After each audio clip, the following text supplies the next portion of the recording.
Now we are going to look at what employers are looking for from recent grads when they are applying for jobs. We will be interviewing individuals that are currently working in the field and a professor who has experience in the HR world. As you can see, there are some things that you can do to prepare yourself after graduation. While you grow through your college experience, it will become easier to provide examples of portfolio work as a member of the Prima Group.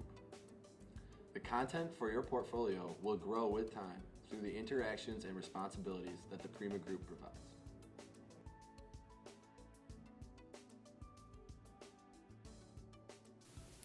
Practice.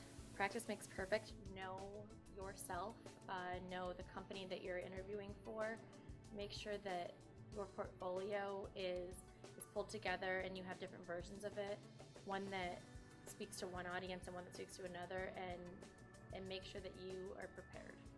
Absolutely, and I coach my students in this particular interview technique all the time. It's kind of a balance of power. When you're interviewing, you will sit down and the interviewee will ask you a question. The interviewee has the power, and so you should answer their question as succinctly and as best as you possibly can. Then at some point in time in the interview, the interviewer will say, do you have any questions? The interviewer, is actually giving up power to you. Now it's your turn to take control of the interview.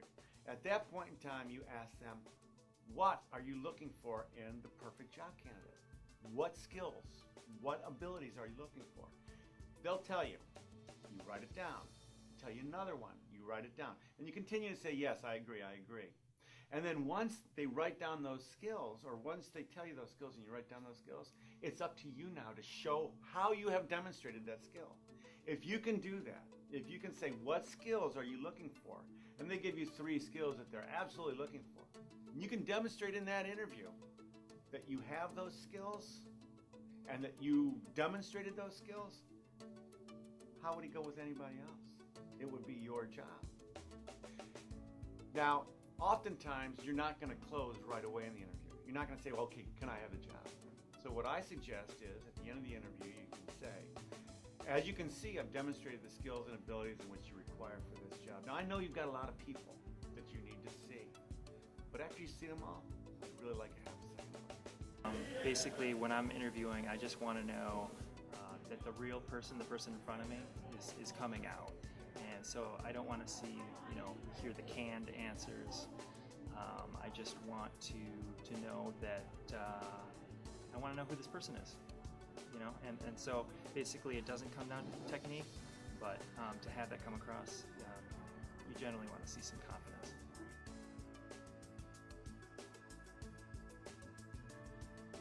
For group work.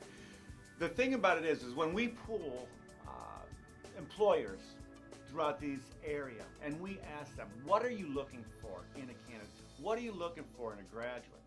Oftentimes it's problem solving, critical thinking, and being able to work in a group, because business is all about working in a group.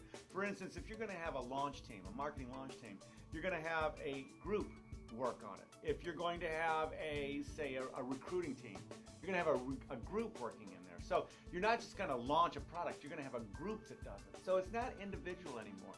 Business is mostly group work these days, and those that can get through the forming, storming, norming, performing, and adjourning stage quickly are going to be the ones that employers are going to look for first.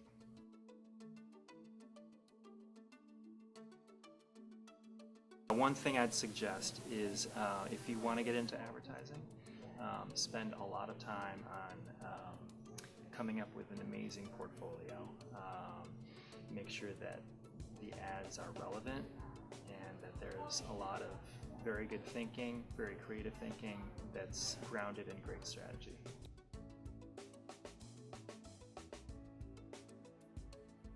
Yeah, I look in a resume for experience, not necessarily just job experience, but life experiences and other experiences that you've done in college or in a university, etc. Things like critical thinking. How have you solved problems? Have you done group work? Have you accomplished the things that you set out to accomplish throughout your academic career? Those are some of the things that I look for in a resume. I also look for external, beyond scholarly things. Like I look for club participation. I look for athletic participation. I look for those types of things. It shows that a candidate is very well-rounded. It shows that they're beyond book smart. It shows that they have skills beyond what you can teach them in a book, life skills almost. Oftentimes when I get a resume, especially if they're right out of college, they don't have a lot of work experience, but they do have other things that they can put down to show critical thinking, to show other types of experiences they've had in their life.